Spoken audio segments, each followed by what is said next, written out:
Šta je tačno Bitcoin i kako se on koristi? Pozdrav svima, u današnjem videu objasnit ćemo šta je to Bitcoin i kako ga možete koristiti kako bi prebacivali i dobijali digitalni novac. Bitcoin je prva svetska kriptovaluta. Kreiran 2008. godine, a pušten u rad 2009. godine, Bitcoin predstavlja digitalnu revoluciju u svetu novca. Kao što vidimo ovdje nalazimo se sada na Binance Academy gdje ćemo proći u osnove samoga Bitcoina, a link do ove stranice naći ćete u opisu ovoga videa gdje i vi možete izučiti šta je tačno Bitcoin. Za početak reći ćemo da je Bitcoin kreiran od Satoshi Nakamoto. Satoshi Nakamoto je pseudonim, dakle ne znamo o kome se zaista radi, to može biti jedan čovjek ili može dakle biti ceo kompletan tim koji stoji iza Bitcoina. Za sada do 2025. godine mi ne znamo ko je tačno Satoshi Nakamoto.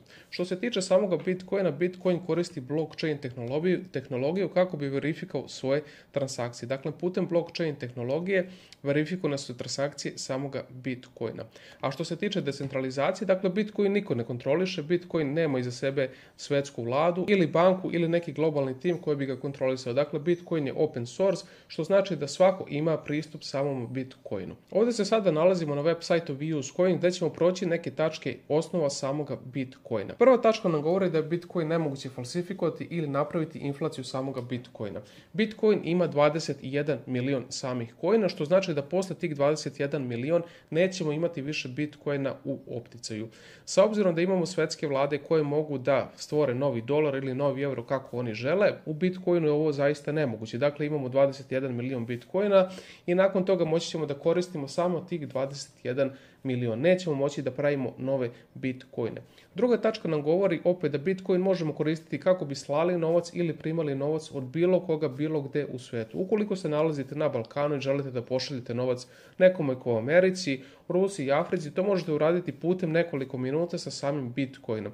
Ovdje nema potrebe koristiti banke, nema potrebe za nikakvim odobravanjima od strane samih banaka. Dakle, vi kontrolišete svoj novac i šaljete ga kome god vi želite i koliko god vi želite. Jedino što će biti potrebno da platite je da platite mali fee. Dakle, vi plaćate mali fee u iznosu od nekoliko centi ili do nekoliko dolara, a taj novac ide onim ljudima koji verifikuju same transakcije na blockchainu. Šta je tačno blockchain, objasnit ćemo u nekom od sljedećih videa. Što se tiče osnova samog blockchaina, kao što sam rekao, dakle to je tehnologija koja se koristi za verifikovanje samih transakcija Bitcoina. U trećoj tački vidimo da mi kontrolišemo Bitcoin. Dakle, kao što sam nagovestio, ovdje nema potrebe za nikakvim bankama, za nikakvim kontrolama, vi koristite vaš Bitcoin. Sve što će vam biti potrebno je da imate svoj novčanik ili ti wallet gdje ćete držati vaše Bitcoine. Dakle, vi vaše Bitcoine možete kupiti sa takozvanim fiat valutama, na primjer kao što su euro ili dolar, i bit će potrebno napraviti neki wallet novčanik kako bi mogli da držite taj Bitcoin, nakon čega možete slati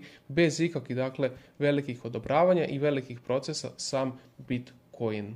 Ukoliko želimo da izučimo više detalja o samom Bitcoinu, to možemo raditi oficijalno putem Bitcoin web sajta. Dakle, nalazim se na oficijalnom Bitcoin web sajtu i ukoliko scrollamo dole možemo naći sam white paper. Kliknuti na white paper i dobiti ga u jeziku u kom mi želimo. Kao što vidimo imamo puno jezika, između ostalih i srpski jezik. Šta je tačno white paper? White paper je veliki i kompleksan dokument gdje možete naći kompletne i kompleksne informacije o samom Bitcoinu i kako tehnologija Bitcoina funkcioniše. Za kraj nalazimo se na samom CoinGecku, ovdje možemo pogledati informacije samog Bitcoina kao što su cena, ovdje možemo vidjeti chart samog Bitcoina, kako je cena tokom vremena išla gore ili dole. Ovdje možemo vidjeti market cap samog Bitcoina, što znači cena putem količina samih Bitcoina koje imamo u opticaju, i ovdje možemo vidjeti total supply i max supply.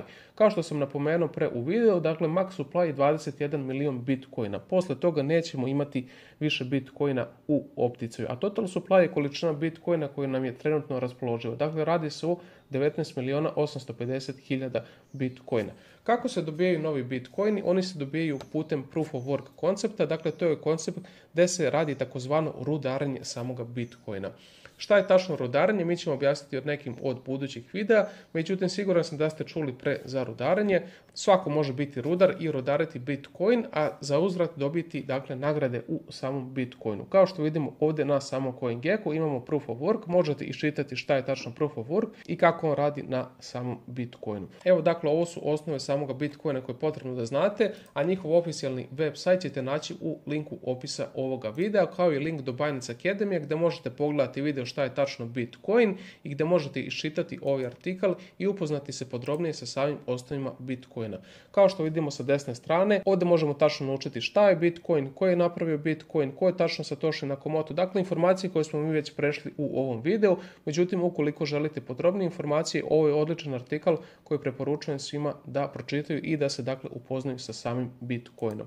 Ukoliko želite da učestvujete u diskusiji oko samoga Bitcoina, na CoinGecko možete naći dakle ovdje društvene mreže samoga Bitcoina, na primjer Reddit, Twitter, Bitcoin Talk, to je forum Bitcoina, ili ti Facebook gdje možete diskutovati i učiti o samom Bitcoinu. Toliko u ovom videu, a mi se vidimo u nekom od sljedećih videa. Pozdrav!